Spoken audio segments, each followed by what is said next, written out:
Prêt pour l'impact, c'est la question que je pose. Chaque jour, à une personnalité qui compte dans notre économie. Aujourd'hui, je reçois Sabine Kenborg. Bonjour. Bonjour. Bienvenue, ravi de vous accueillir. Vous êtes directrice générale associée de Shortlinks, qui a été créé, on va voir ces chiffres, créés en 2006, chiffre d'affaires annoncé en 2024 de près de 2 400 000 euros.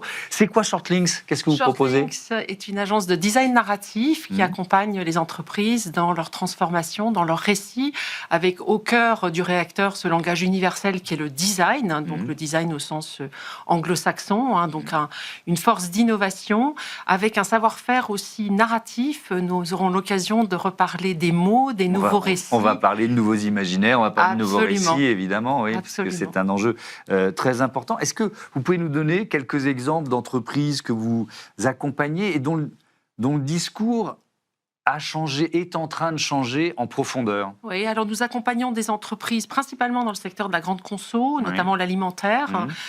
Donc on a par exemple co-créé avec Next Food la marque Accro, donc vraiment créé un imaginaire autour de la viande végétale, mais qui s'inspire de l'énergie de la viande, viande qui étymologiquement vient de vie, donc il y a quelque chose de carnassier aussi à refléter dans une viande végétale. Et nous accompagnons aussi des entreprises dans l'univers du bio, dans l'univers de la confiserie, dans l'univers du chocolat, des sujets de commerce équitable, comment trouver d'autres leviers sur le commerce équitable, par exemple, pour rendre ces sujets qui sont a priori réservés aux assiettes bobos, en faire un sujet pop et accessible. C'est un vrai enjeu. Quelle est la première question que vous leur posez? Parce que je pense pour que ce soit efficace, il faut évidemment un alignement entre les valeurs, les actions, l'engagement. Donc, c'est quoi la première question que vous posez à un client? Absolument. Alors, nous, on a un outil qui s'appelle le Conscious Brief, qui challenge, en fait, le brief du client, qui est en général tourné vers le performatif, les ventes, l'ADN, l'ADV, la distribution, enfin bon, un brief normal, le marketing, pour comprendre dans quel schéma holistique cette marque, cette entreprise s'inscrit, quelle est sa chaîne de valeur, donc son amont, son aval, les humains qui la composent, la philosophie d'entreprise. Donc on va engager des audits approfondis avant de travailler sur la campagne, le narratif, ou l'image, puisque nous sommes traditionnellement des gens d'image et de notoriété dans la communication, et c'est un peu la révolution copernicienne qu'on est en train d'opérer, c'est que plutôt que d'habiller les marques, il faut habiter le monde différemment. Vous dites habiter la raison d'être et pas seulement l'habiller. Absolument. Et effectivement, des raisons d'être, on en a vu quelques-unes qui étaient un peu... qui sonnaient un peu creux, quoi. Oui, c'est très tentant. Attention, on juge beaucoup. C'est vrai qu'on parle beaucoup de greenwashing, on bâche beaucoup.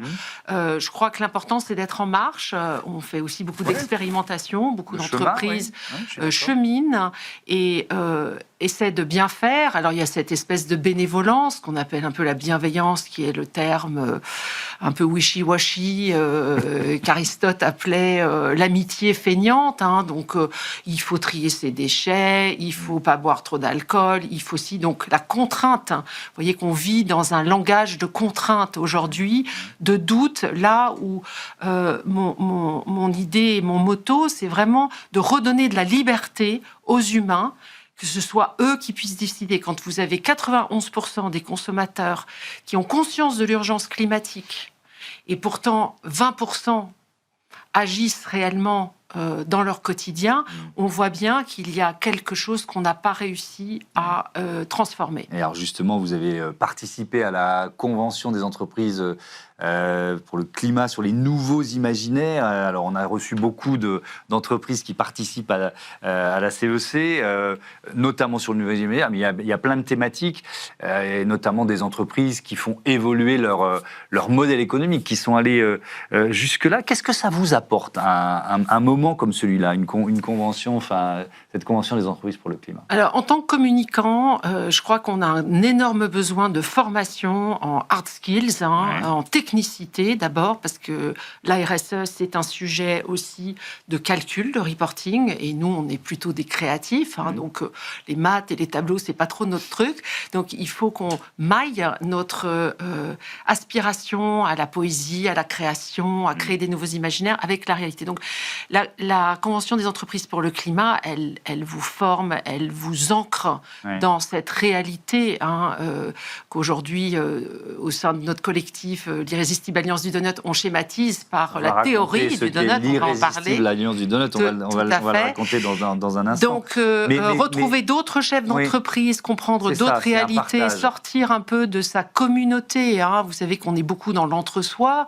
Donc, ces échanges ces frictions aussi, il y a des échanges, des frictions, sont extrêmement créatives et on a besoin, nous aussi, dans notre profession, qui est en fait très conservatrice d'une certaine façon, de bouger les lignes en se confrontant aux autres. Donc, c'est vraiment des rencontres. C'est presque aussi du networking un peu à l'américaine. Alors, justement, je veux bien comprendre ça parce que la Convention des entreprises pour le climat, le point de départ, c'est des entreprises qui arrivent. Effectivement, il y a la formation, il y a cette acculturation aux enjeux environnementaux et puis il y a la définition d'une feuille de route. Tout à fait. Pour faire évoluer son modèle. Absolument. Quand on est dans les nouveaux imaginaires, est-ce qu'il y a aussi une feuille de route, un engagement? Comment ça fonctionne, ça? Oui, alors la transformation de sa feuille de route avec une vision à 10 ans, donc on n'est pas sur du court terme, parce qu'on sait que même les agences sont drivées par le court terme aussi, est fondamentale puisqu'elle va interroger d'abord presque votre intime, et ça c'est très important. La Convention des entreprises pour le climat accompagne cette introspection. Pourquoi on est là, pourquoi on est là en tant qu'individu dans un système. Donc, c'est peut-être, vous parliez tout à l'heure de greenwashing, etc. C'est peut-être parce que vous parliez d'alignement. Voilà. L'alignement, c'est fondamental. Et l'alignement des chefs d'entreprise avec leur environnement et avec la rhétorique pour parler de l'entreprise, c'est fondamental. Donc, la Convention apporte cet élément-là. Et puis, au sein de la Convention des entreprises pour le climat et les nouveaux imaginaires, ce sont des rencontres, une rencontre de 13 agences concurrentes qui ont créé une alliance, une coalition dont nous reparlerons. Et donc, qui s'appelle l'Irrésistible Alliance du beignet ou du donut, référence à la théorie du donut. Alors, il faut... C'est devenu là, vous avez vos schémas, je vais le prendre si vous voulez, pendant que vous l'expliquez. C'est quoi la théorie du donut? Donc la théorie du donut, c'est l'enjeu du plafond environnemental combiné aux enjeux du plancher social. Donc on connaît tous les 9 limites planétaires. Les 9 limites planétaires, on en a dépassé 7. Et le deuxième cercle, qui est au centre, c'est le plancher social, l'éducation des enfants, la parité des salaires, des enjeux d'équité sociale qui sont à combiner. Vous savez que la RSE s'est beaucoup concentrée, et tant mieux, sur les enjeux environnementaux, mais quid des équilibres sociaux. Et donc, ça dessine un schéma Kate Raworth a travaillé. C'est une science économique. Il faut lire la théorie du donut. C'est absolument intéressant. Changer de but, sortir du PIB, penser humain avant. Voilà. Donc ces équilibres-là, pour nous, agences, deviennent des indicateurs des campagnes et des imaginaires que nous allons concevoir pour nos clients. Alors, qui sont les membres de cette irrésistible alliance? Que des gens formidables. Des agences, une boîte d'études, des créateurs aussi de contenu, producteurs de films et de brand content. Et donc, à l'arrivée d'un brief, d'une problématique, on va monter une sorte d'attelage d'agence. On va se retrouver, alors que nous sommes concurrents, sur des projets. Et on va tous donner le meilleur de ce qu'on sait faire avec nos différences de personnalité, nos différentes expertises. Ce sont des agences plutôt indépendantes, plutôt autonomes dans leur façon d'être dirigées, avec un investissement fort sur cette transformation éco-citoyenne qu'on veut voir advenir. C'est-à-dire que nous-mêmes, nous sommes en transformation. Moi, je suis agence Bicorp. Il y a beaucoup de... Voilà, on est aussi dans notre propre vous êtes alignés, vous aussi. Propre transformation. Et donc, parfois, on a des discussions et des frictions. En plus, vous avez des patrons autour de la table, des équipes, voilà. On n'est pas toujours d'accord sur la façon de le faire. Et c'est formidable. Retrouver, justement... de la richesse, de la diversité des idées et de la créativité des agences. Il y a un mot que vous avez employé déjà plusieurs fois dans cette interview, le mot poésie, et vous dites « la poésie du changement remplace la politique du changement ». C'est quoi Est-ce qu'on peut définir la poésie du changement? Alors, la poésie du changement, effectivement, c'est ma feuille de route. Je suis animée par Prévert et d'autres depuis que je suis toute petite. Si je vous sors mon petit fan et que je le mets sur la table, vous voyez, je poétise votre émission. Et puis ça fait tout de suite, je retourne en enfance et ça me fait du bien. Et ça fait du bien. Vous voyez que et je me souviendrai de votre interview encore plus. Parce que vous avez créé une émotion avec ce Bambi. Exactement. C'est ça ? On a besoin de renouer avec le sensible. Vous comprenez bien, dans votre émission, dans d'autres, dans le monde d'aujourd'hui, on a privilégié le langage opérationnel, le langage juridique, le langage du management, qui est le langage de la performance. Nous, les créatifs, on sait... on essaie d'être rationnel, on construit des recos, grand 1, grand 2, grand 3, petit A, petit B, etc. Mais au fond, ce qu'on va chercher, c'est le sensible. Vous parlez d'alignement tout à l'heure, aligner, ressentir plutôt que de donner des injonctions qui sont contradictoires et donner aux citoyens la possibilité de ressentir, c'est aussi lui redonner de la liberté. Aujourd'hui, il est très emprisonné dans les contraintes, dans le doute, dans ce langage politique qui est un langage performatif, qui est un langage autoritaire qui soumet. Il y a de la soumission là où la poésie, en tout cas moi j'aspire à redonner de la liberté. Et les marques et les entreprises peuvent retrouver aussi un langage, une rhétorique qui soit celle justement du sensible. Donc par exemple, quand je travaille pour les bateaux Beneteau, dont vous savez qu'ils sont... hyper technologique, donc on est dans ce monde du technosolutionnisme, etc.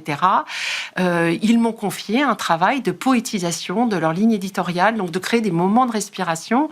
Alors évidemment, on a de l'imaginaire de la mer qui le favorise, mais sur tous les sujets liés à la RSE, comme l'analyse de cycle de vie d'un produit, avec toutes les métaphores qu'on peut faire autour du voyage, des horizons, des équilibres, des départs, des imaginaires, comme vous dites, on renoue finalement avec ce qu'est l'humain. Et la poésie, elle réhumanise.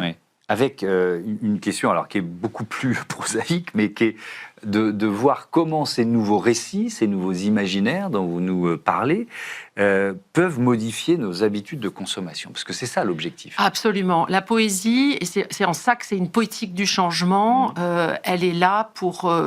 changer nos assiettes, changer notre rapport à la ville, changer notre rapport aux liens à l'heure des écrans, l'effondrement de la biodiversité, etc. Comment on va raconter ces histoires-là différemment, plutôt que de dire le vivant s'effondre, comment on peut le dire? C'est sûr que le discours anxiogène et culpabilisateur, qui a été le premier discours dominant de la transition écologique et qui est toujours là, il ne marche pas. Il ne marche pas. Pas suffisamment. Alors, on parle beaucoup d'optimisme. On dit l'optimisme. Moi, j'ai envie de vous dire, il faut parler d'émerveillement. Il y a des études qui montrent que l'émerveillement active des zones dans le cerveau.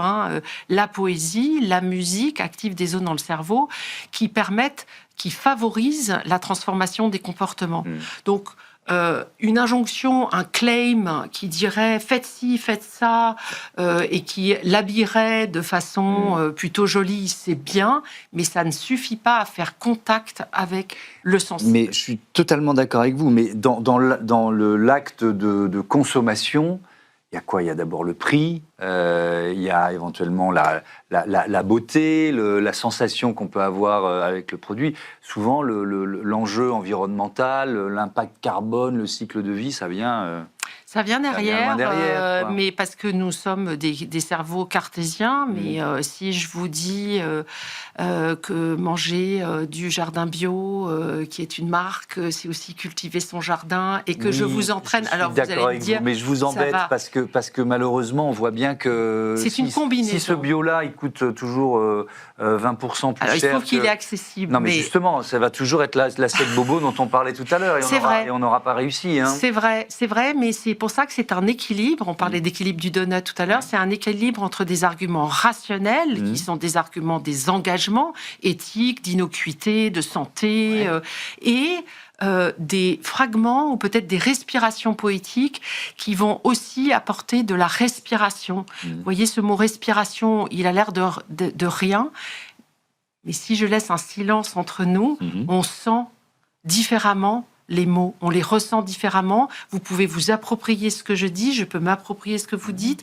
et nous sommes en conversation, nous sommes en relation. Et tout n'est pas mesurable. C'est pas forcément quelque chose qu'on veut mesurer. Hein. Je vois bien qu'il faut absolument démontrer aujourd'hui. Vous le demandez en permanence. Oui. Mais vous savez, on peut aussi mettre une main dans la main de quelqu'un d'autre sans avoir une raison de le faire.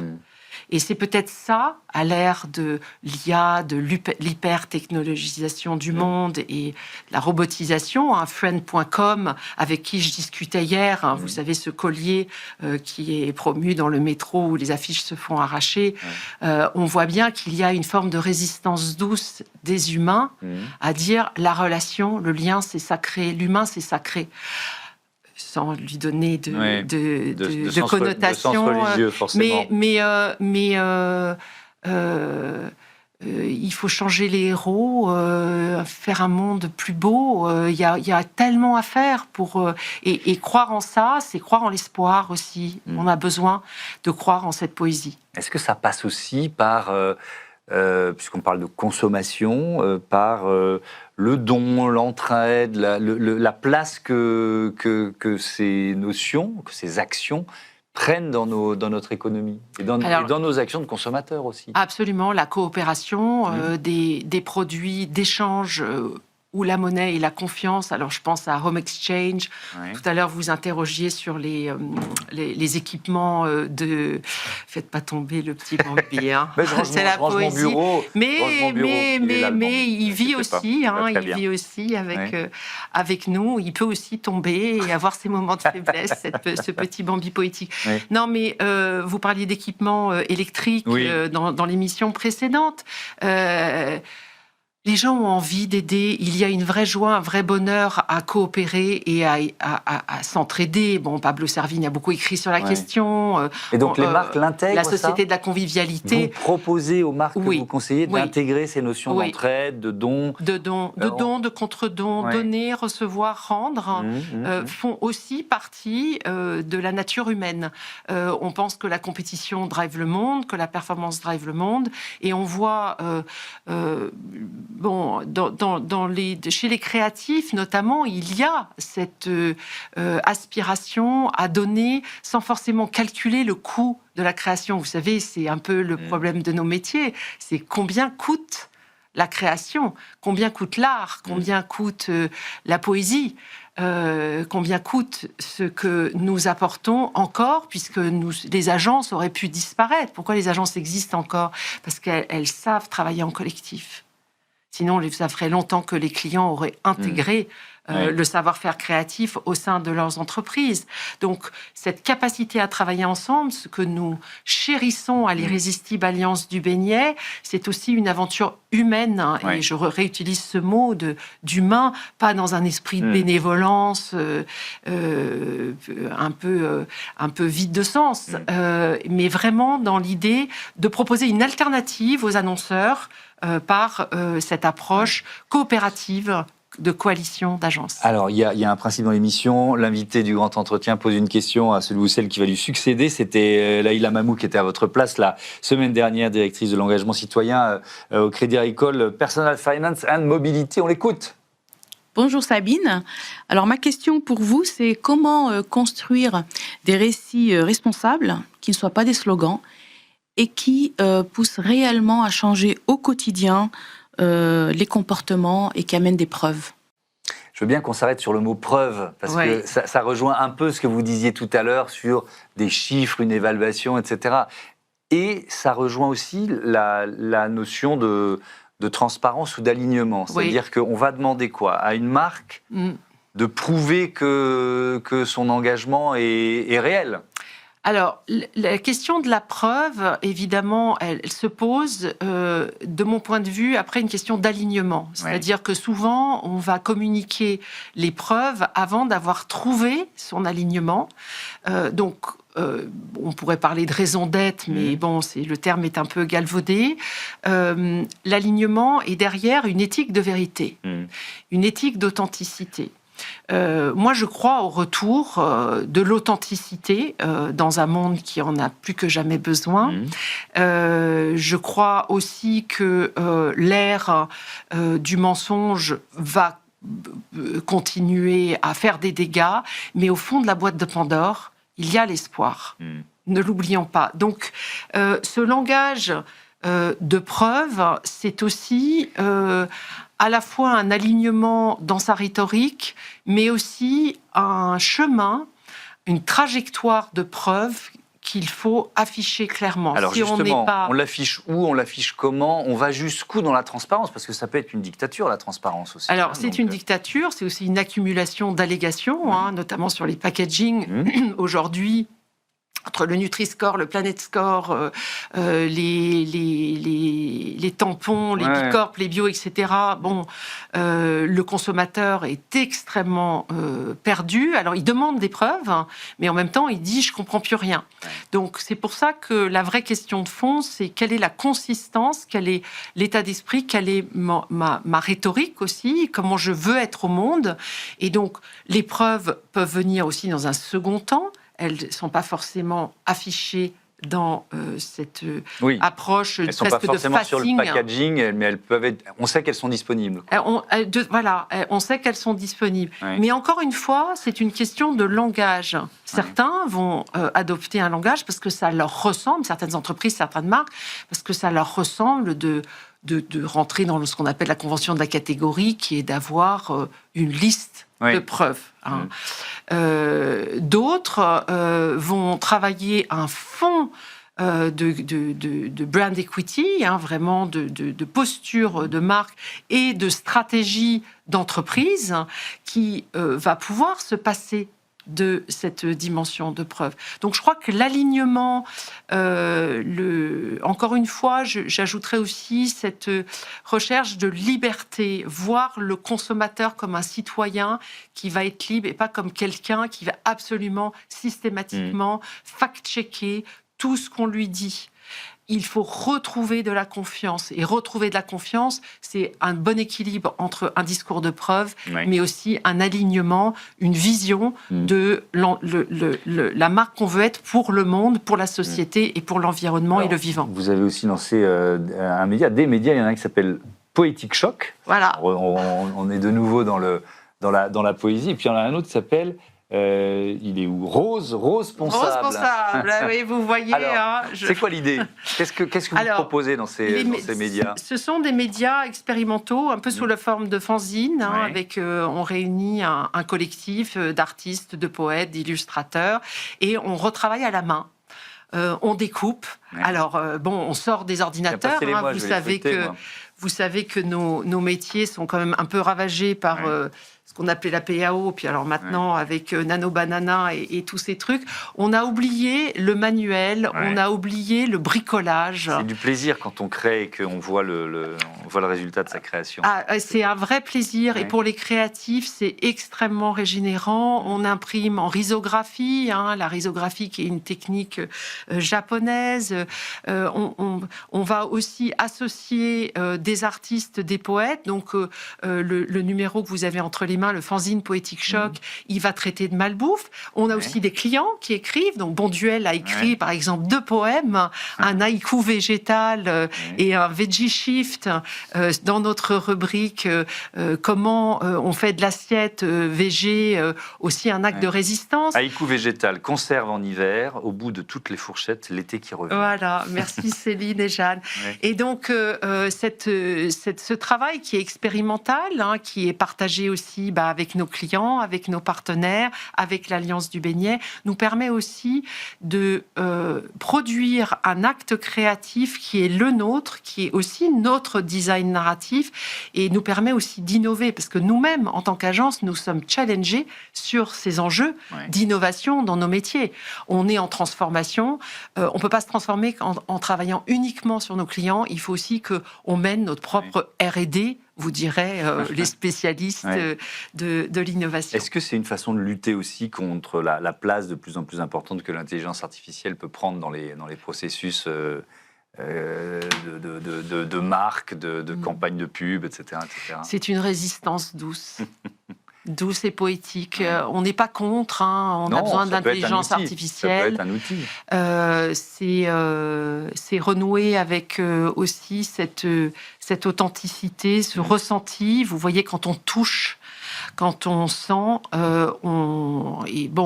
l'intelligence artificielle peut-être un jour pourra accéder, mais on aura toujours cette force du sensible chez l'humain qui ne demande qu'à refaire contact avec cet alignement qui a été atomisé ces dernières années par cette obligation, cette contrainte d'être dans la norme.